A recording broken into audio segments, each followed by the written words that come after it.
வீட்டை கூட கம்மியா பண்ணிக்கிறோம்னா நாட்டை விட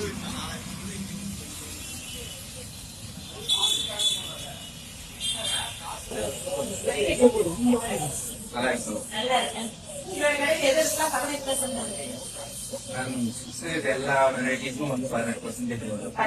ஆமாங்க. இப்போ வந்து பாத்தீங்கன்னா கவர்மெண்டோட நார்ம்ஸ் படி என்ன ரேட் எவ்வளவு பர்சன்டேஜ் அந்த இதுக்குதான் இப்ப நம்ம போட்டுருக்கோம் ஜிஎஸ்டியோட. இப்ப நேற்று வந்து 1 கிலோ மைசூர் எவ்வளவு இருக்குதுங்க? நேற்று வந்து பாத்தீங்கன்னா மைசூருக்கும் உங்களுக்கு 420 ரூபாய் இருக்குது. இப்போ இன்னைக்கு வந்து பாத்தீங்கன்னா 380 ரூபாய்க்கு.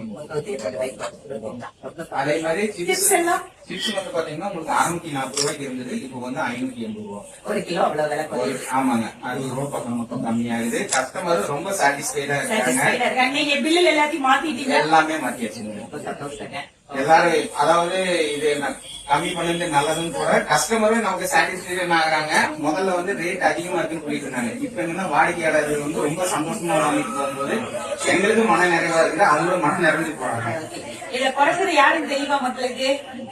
மோடிஜி. நீங்க ஒரு நன்றி சொல்லுங்க. கண்டிப்பா கண்டிப்பாங்க.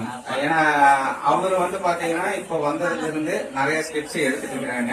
நம்ம இந்தியாவும் வளர்ந்துட்டே இருக்குது. கண்டிப்பா இது மூலியமா நம்மளும் வளர்ப்போம். தேங்க்யூ. தேங்க்யூ.